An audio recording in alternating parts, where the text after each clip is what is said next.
Então, todos e todas muito bem-vindos. Estamos aqui na Morada da Paz. Vamos dar sequência aqui ao estudo do Bhagavad Gita. Estamos no capítulo 4, chamado A Ciência Suprema do Conhecimento de Deus.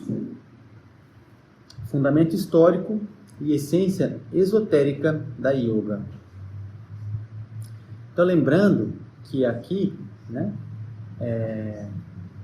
dentro do Bhagavad Gita, ele vai trabalhar com Yoga como sendo uma pirâmide de base quadrangular, com 4 faces.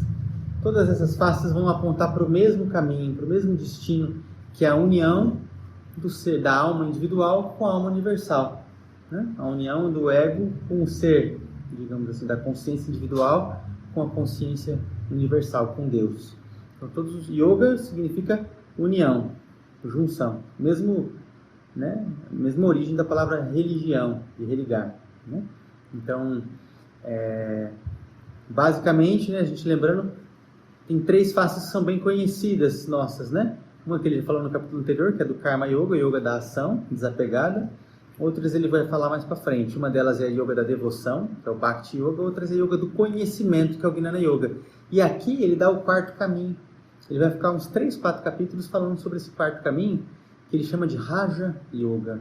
É o mesmo termo que é usado por Patanjali, que é o grande nome do Yoga na Índia, Então, as grandes obras sagradas do Yoga são o Bhagavad Gita e os Yoga Sutras de Patanjali, Então, eu não sei, aqui me parece que quando o Bhagavad Gita foi escrito, é mais ou menos na mesma época de Patanjali. Então, é difícil dizer quem que veio antes, quem que veio depois, Então, vamos lá, vamos para o texto, Disse o Sublime Senhor, Então, disse Krishna, lembrando que Krishna é o nosso eu divino, Eu conferi esta yoga imperecível a Vivasvati. Vivasvati transmitiu esse conhecimento a Manu. Manu o ensinou a Ikshvaku. Transmitido desse modo, em sucessão ordenada, o conhecimento chegou aos Raja Rishis. Entretanto, ó exterminador de inimigos, ó Arjuna, em virtude de ter passado muito tempo, já não se via mais esta yoga na Terra.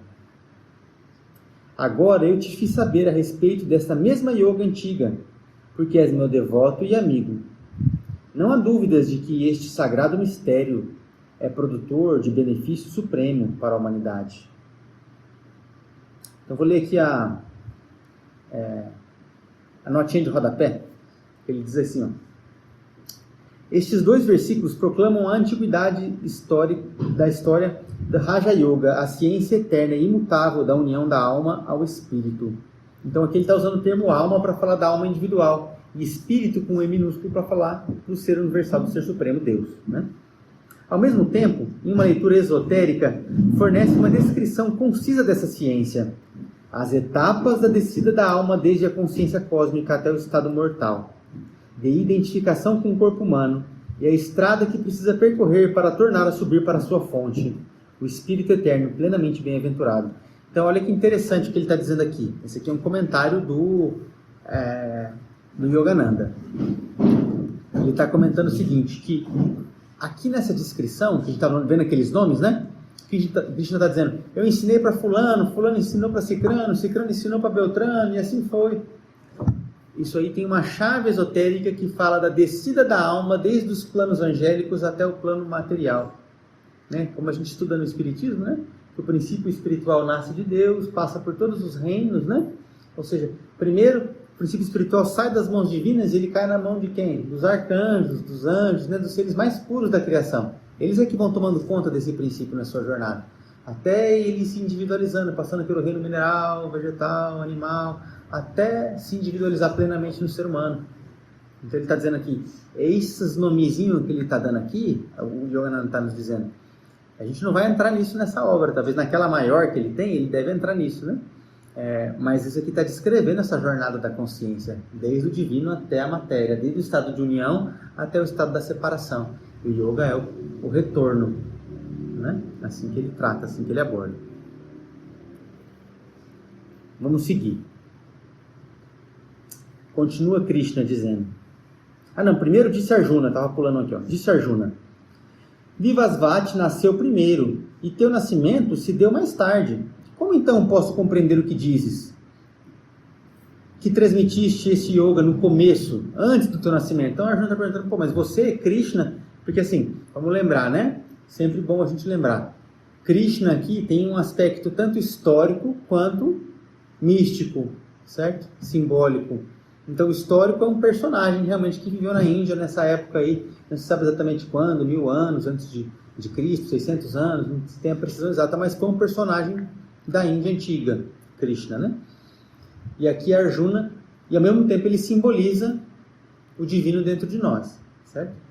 E Arjuna está dizendo, como é que você ensinou, né, para Vivasvati, se esse Vivasvati é um personagem lá de centenas de anos atrás, como é que é essa história? Então vamos ver o que Krishna responde. Ó Arjuna, muitos nascimentos foram experimentados por mim e por ti. Eu conheço-os a todos, enquanto tu não tens lembranças deles. Ó exterminador de inimigos, não nascido eu sou, de essência imutável. Todavia, tornando-me o Senhor de toda a criação, residindo em minha própria natureza cósmica, Prakriti, eu me corporifico pela ilusão de Maya, que se desenvolveu a partir do meu próprio eu. Ó Arjuna, sempre que a virtude, o Dharma, declina e o vício, a Dharma, predomina, eu me encarno como avatar. Apareço em forma visível, era após era, para proteger os virtuosos e destruir a prática do mal, a fim de restabelecer a justiça. Então esse é um conceito da Índia, tá? Primeiro, tem um conceito aqui que a gente é bem familiar, que é o da reencarnação, né? Então ele está dizendo assim, eu já vivi nessa terra aqui muitas vezes, e eu lembro de todas as minhas encarnações. Você também já viveu muitas vezes, mas você não está lembrado, né? Isso que a gente está dizendo para Arjuna.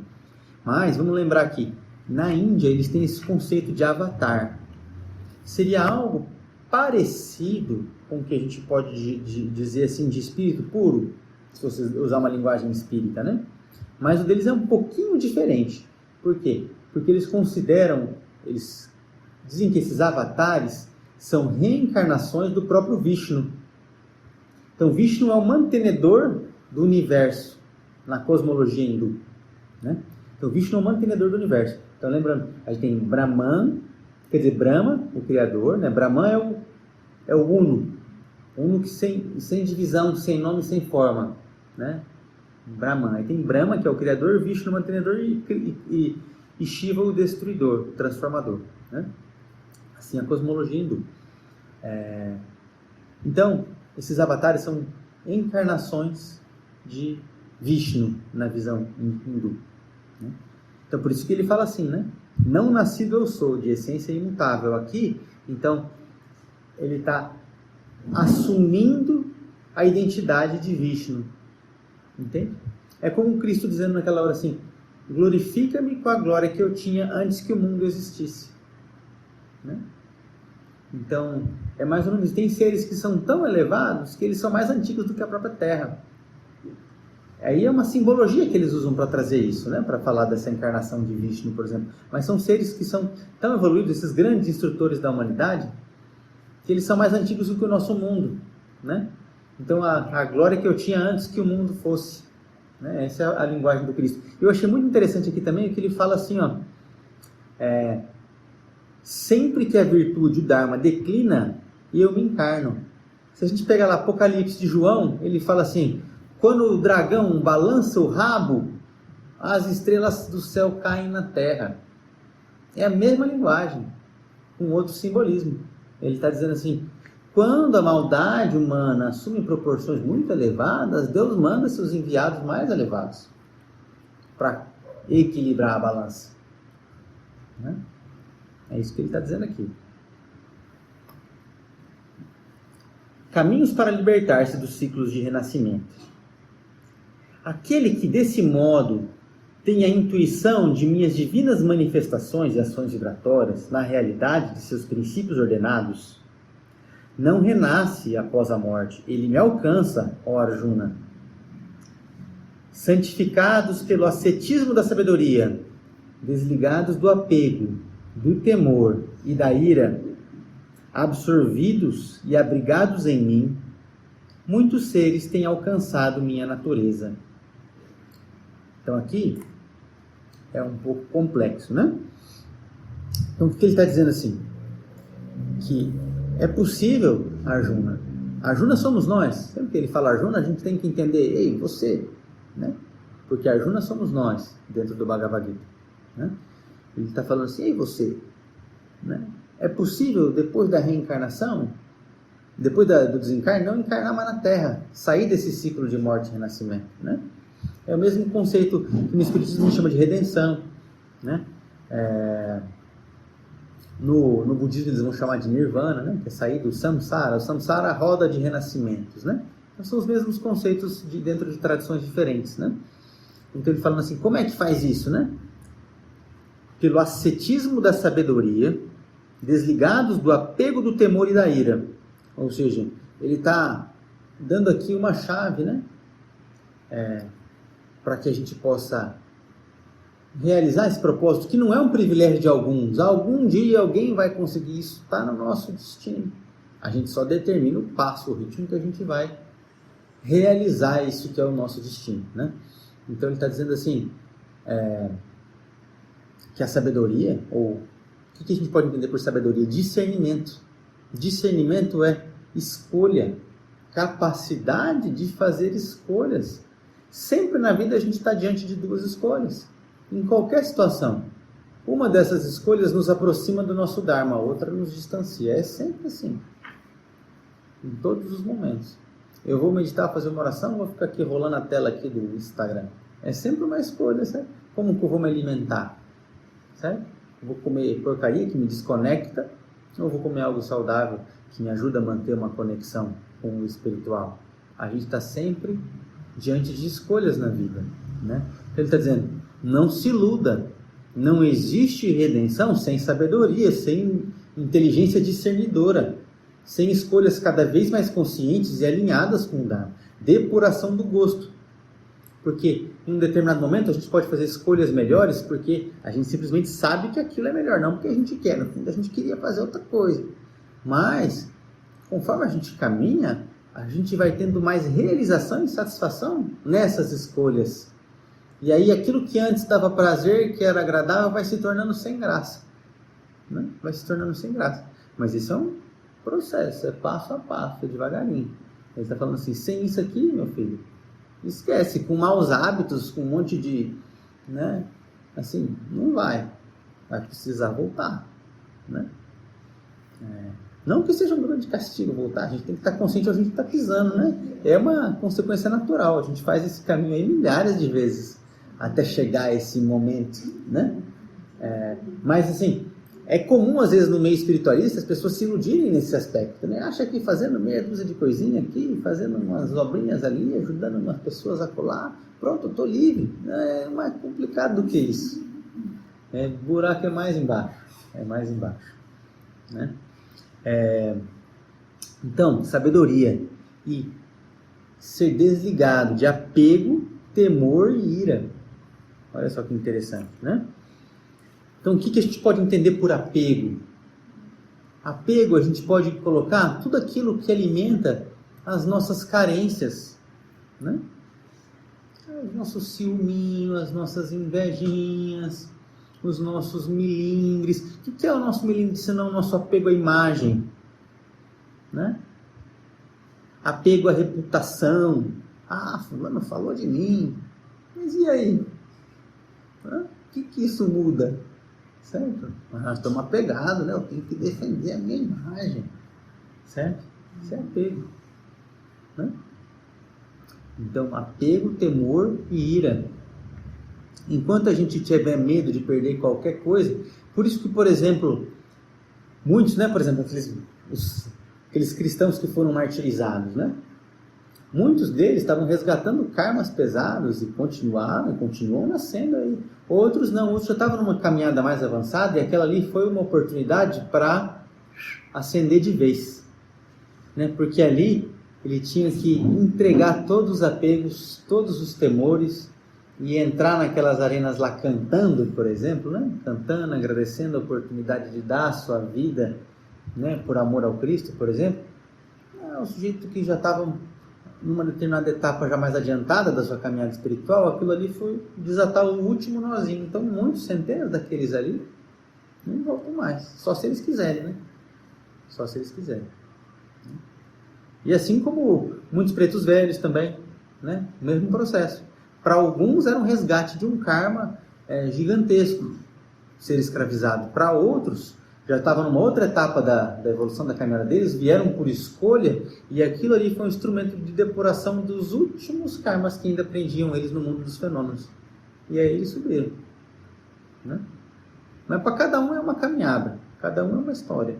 Esses é um exemplo deles, não que a gente precise passar por uma situação de mortificação para alcançar isso, não. Mas estou dizendo assim, nas situações mais adversas, é que isso se realiza. No conforto é mais difícil. Né? Por isso que Jesus fala assim, né? É mais fácil um camelo passar pelo buraco da agulha do que o rico entrar no reino dos céus, por causa disso. Porque a gente aqui, numa situação mais agradável, a gente se acomoda. A gente não faz um trabalho tão profundo interior, porque isso aqui é trabalho interior. É trabalho interior profundo. Então, se a situação da nossa vida está muito agradável, está muito confortável, a gente não tem tanta vontade assim de acordar. O sonho está gostoso. Ah, tem um mal-estarzinho aqui, um pesadelinho aqui, para lá, mas no frigir dos ovos o sonho ainda está legal. Então, assim, não é... A gente não investe toda a nossa energia no acordar. Agora, quando tudo está pressionando, não tem outra saída. Ou você acorda ou você acorda, né? Acorda para a realidade espiritual.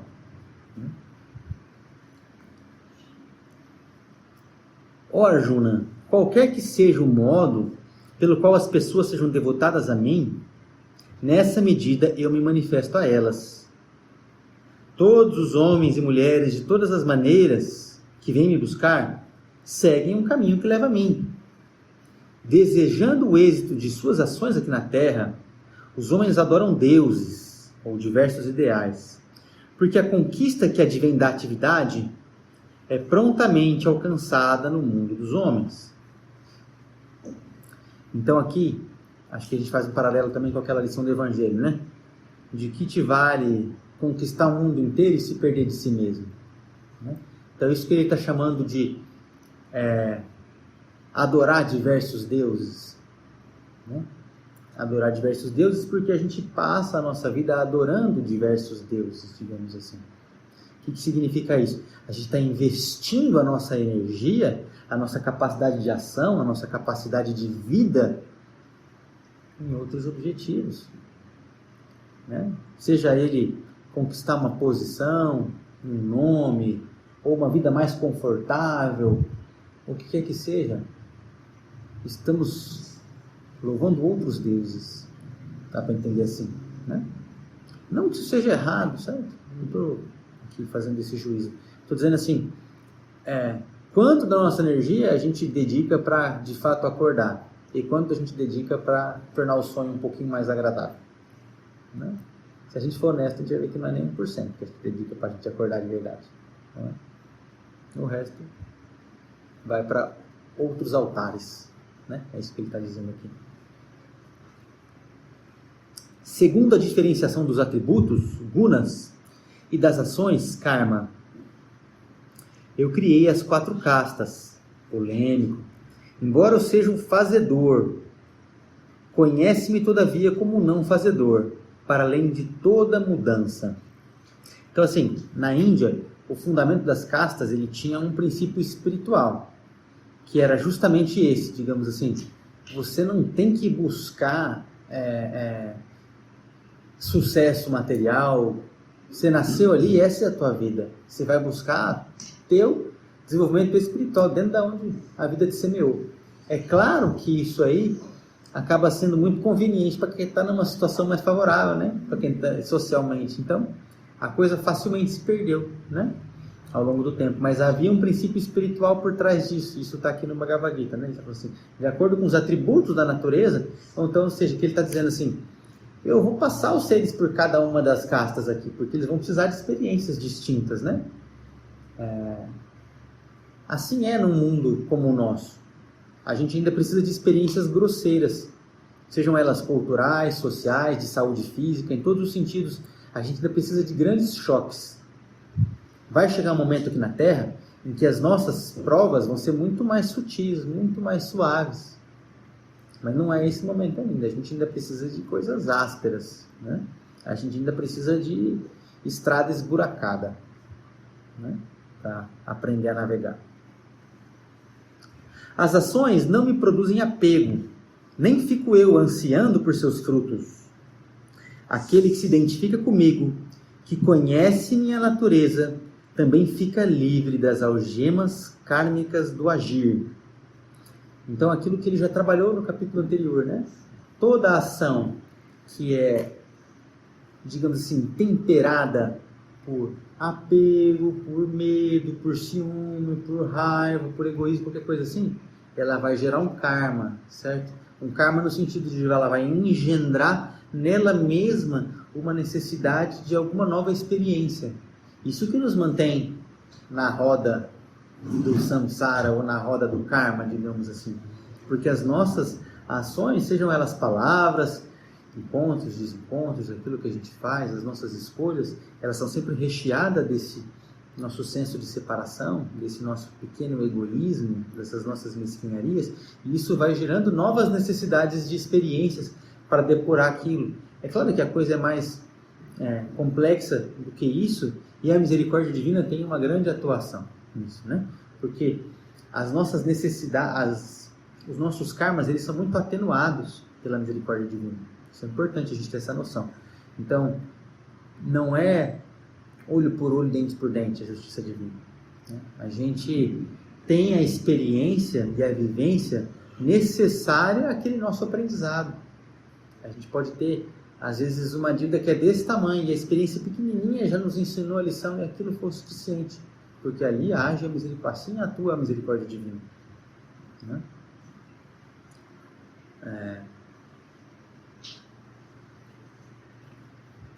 Compreendendo isso, os sábios que desde os primórdios correram em busca da salvação, praticaram ações determinadas pelo dever. Portanto, age também em obediência a teu dever, tal qual os fizeram os antigos nos tempos passados. Tá bom. Então ele está dizendo aqui, né? Que num primeiro momento, é aquele que Buda chama de ação correta, né? Ação direcionada pelo dever. Aqui, né? Que não é a ação que vai estar imbuída pelos meus desejos egoístas. Não tem como não agir. Isso ele já falou no capítulo passado, né? Se abster de agir já é uma escolha, já é uma ação. Você está no chão, está na matéria, está no mundo, você está na vida de ação. Não tem jeito. Então, assim, que você, enquanto você não é capaz de agir pelo puro amor, haja pelo dever. Então, a ética é um substituto do amor. Como a gente não é capaz de amar todas as pessoas, a ética substitui, porque então eu ajo como se eu amasse. Isso é a ética, né? Essa é a ação regida pelo dever. Beleza, gente? Alguém tem algum comentário, alguma questão? Isso precisa fazer a preparação por isso, não fácil, né? Sim. Para que não seja. Como? Para que não seja? Perfeito, perfeito. Muito melhor a gente ter consciência daquilo que está fazendo. Não tem problema, né? No fundo, estou com raiva, mas vou agir não porque eu tenho medo da punição ou desejo de recompensa, mas porque eu sei que isso é o correto. E eu tenho amor à justiça. Eu não tenho amor àquela pessoa, mas eu tenho amor ao princípio cósmico da justiça. Entende a diferença? Amor a esse princípio cósmico da justiça me faz agir com correção, né? Mas tem que ter consciência, porque mais vale como a gente fala quando está estudando lá o Não Temos Mal, né? Mais vale uma raiva verdadeira do que um falso perdão. Então, assim, mas nesse sentido eu não vou lá me vingar, eu reconheço que a raiva ainda está em mim, mas eu estou trabalhando isso em mim, e aqui naquilo que eu posso controlar, que são minhas palavras e minhas ações, eu vou agir conforme o dever manda, né? Beleza? Então podemos encerrar esse capítulo. Na semana que vem a gente segue aqui com mais Bhagavad Gita. Mestre, fazei que